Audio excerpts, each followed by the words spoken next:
Salve galera do xadrez, vamos continuar aqui rumo aos 2000 jogando partidas rápidas no chess.com com o jogador fazendo peão dama, o peão D4 aqui. Eu faço a famosa defesa holandesa, eu não sei se é famosa não, na verdade eu não acho que não seja muito famosa não, eu acho que poucos jogadores conhecem, mas F5 com a defesa holandesa. Inclusive eu fiz um vídeo passado aí, vocês devem ter visto, para quem tá acompanhando a defesa holandesa, certo? Essa aqui é a segunda vez que eu utilizo a defesa holandesa e eu vou poder falar algumas coisas sobre ela que é interessante também. Cavalo F3, E6, A3, cavalo F6, cavalo C3 e peãozinho D5 aqui, fazendo a estrutura da muralha de pedra, certo?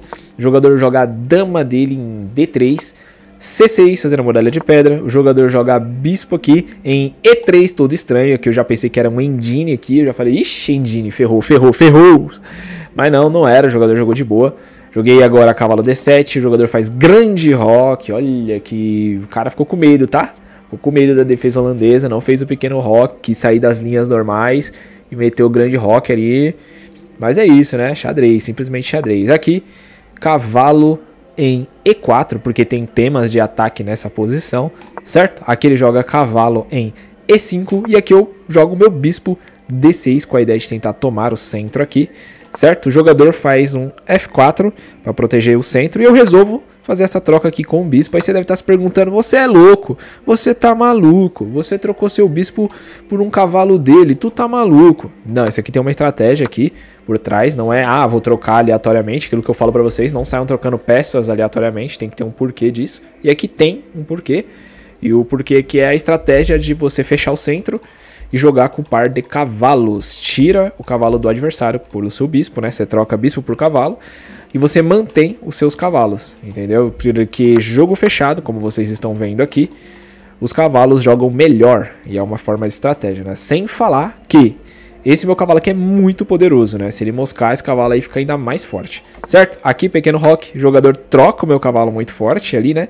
Peãozada sobe aqui pra cima, inclusive aqui tem dois tipos de lance, ou eu jogo pra cá, ou eu jogo pra cá. Bom, qualquer um dos dois dá pra se jogar, não é ruim. Qualquer peão tomando ali é tranquilo, entendeu? A minha ideia aqui, com essa tomada aqui, era basicamente colocar o cavalo nessa casa futuramente. Lógico, não era 100% certeza que eu ia conseguir porque tem um peãozinho aqui, mas futuramente, sim, em algum momento, jogar este cavalo nesta posição. Era mais ou menos isso que eu tinha em mente, certo? Bom, aqui o jogador joga a dama dele em C4. E aqui eu tenho que tirar o meu cavalo da posição, porque eu tenho que proteger o peão central do ataque e também manobrar o cavalo, né? Cavalo B6, certo? O jogador joga a dama B3 e agora dama em E7 antes de cavalo nessa posição. Por quê? Porque eu tenho que tirar minha dama da linha da torre dele, que é muito perigosa.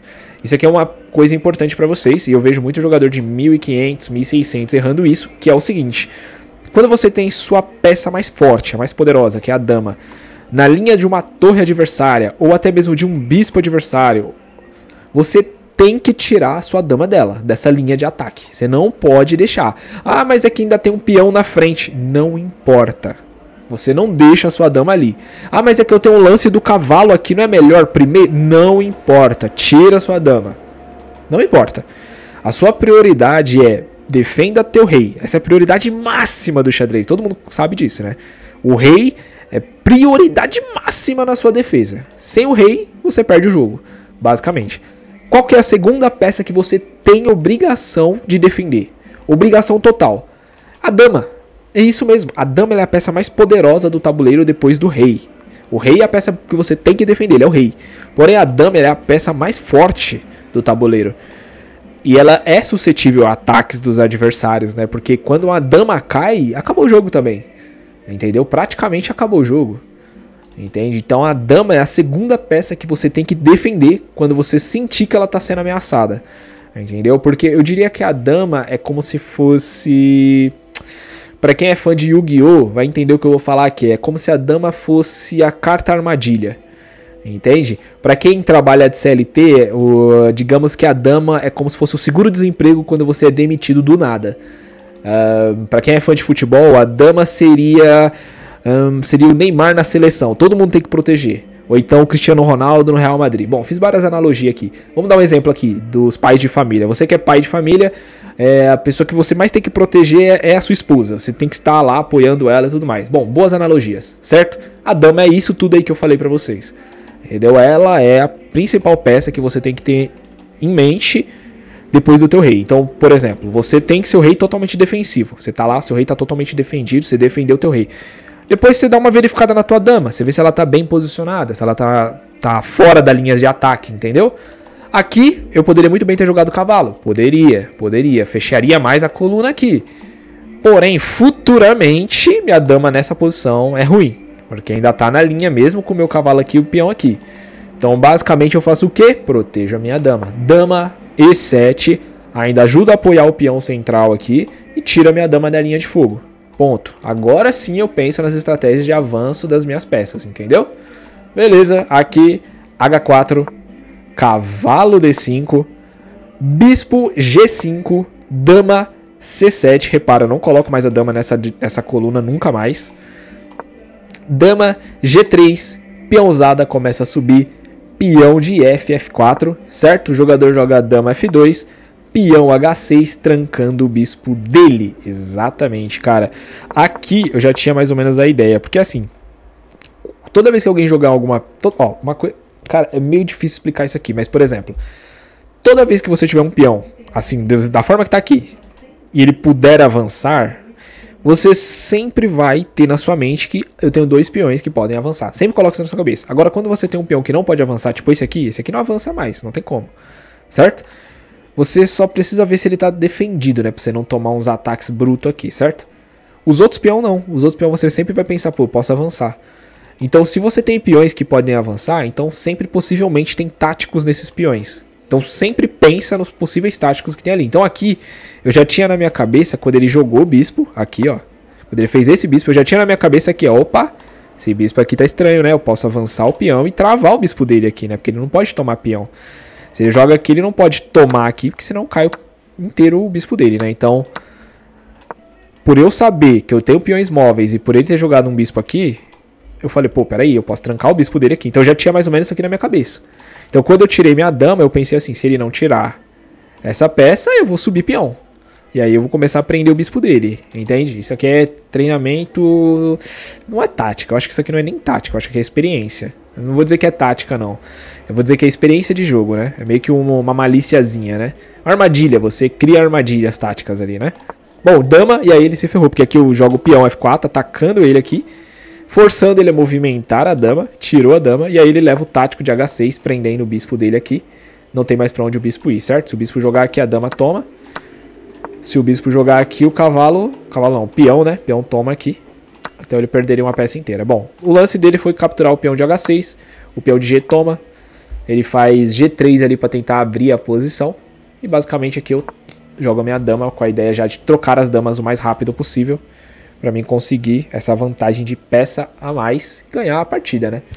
Bom, basicamente aqui nosso jogador fez peãozada toma, cheque, forçando as trocas aqui, né? Tudo que eu queria. Trocou o cavalo ali, jogou torre G1, rei H7. Ele agora fez D3, E3 aqui na posição. Eu recuo meu cavalo para G6, peãozada sobe para H5, cavalo H4, bispo H3 e torre F3 aqui atacando o bispo, certo?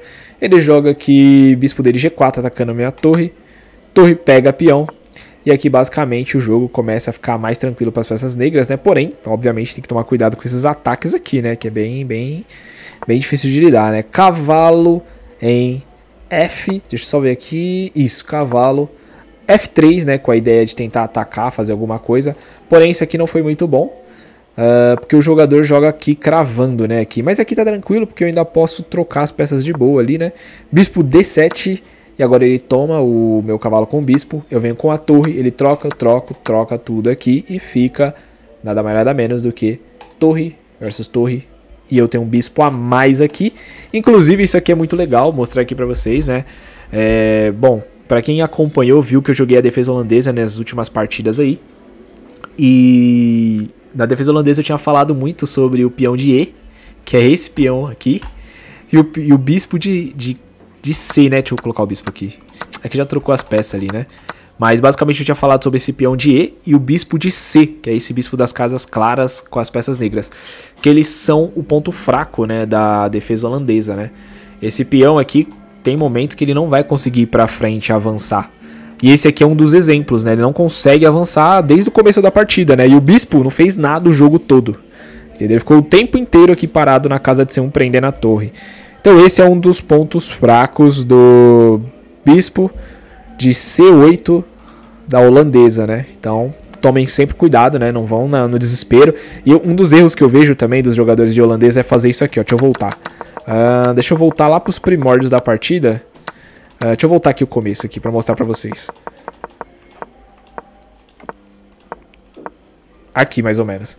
Eu vejo que tem muito jogador emocionado, né? Que, por exemplo, troca aqui. Aí o jogador já quer fazer isso aqui, já quer subir os peões, já quer tirar bispo logo, na emoção, vai que nem louco, quebra toda a posição. Não. Não faça isso. Esse bispo, ele fica aqui mesmo, é normal, entendeu? Não vai inventar de ficar avançando os peões que nem maluco pra liberar esse bispo. Não é assim, cara. É aquilo que eu falo pra vocês. Não avança peão no desespero. Não é assim, entendeu? Se fosse fácil liberar esse bispo na holandesa, subir esse peãozinho aqui, ela seria a melhor defesa do xadrez, entendeu? Não é fácil fazer isso. Então, basicamente, não caiam nessas armadilhas não, né? Deixa eu voltar lá pra partida lá. Vamos lá, vamos lá. Bom, aqui, né? Tava mais ou menos nessa parte. Certo? Aqui eu vou rapidinho pra vocês verem. Torre agora G8. Aqui, basicamente, eu vou jogando esse final. E olha isso aqui, que isso aqui foi lindo, cara. Isso aqui é uma coisa que eu levei muito tempo pra pegar também, tá?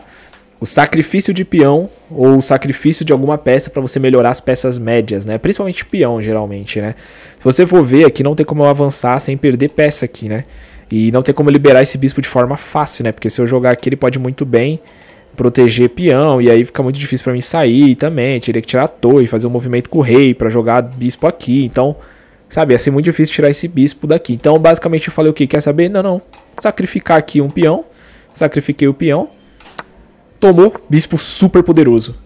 Entendeu? Eu fiz um sacrifício de um peão para simplesmente liberar meu bispo pro jogo. E ele se tornou um bispo super poderoso do nada. Fechou a ala toda aqui, porque agora não tem mais o que fazer nessa ala. Muito difícil fazer alguma coisa. Protegi meu bispo, protegi meus peões de trás. E agora é só movimentar a torre e ganhando espaço aqui, pegando os peõezinhos isolados dele. E ganhar a partida. Entendeu?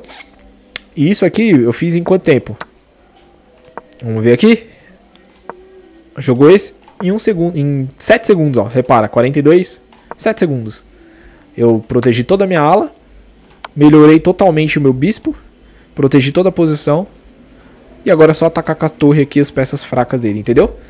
E isso daí é uma coisa que eu vou falar pra vocês. Demorei pra pegar, mas peguei, viu? Peguei e espero que vocês também aprendam esse estilo de macete, de jogo, essas malícias de jogo, né? Bom, torre aqui protegendo. Aqui o nosso jogador já começou a sentir a pressão, não tinha mais o que fazer.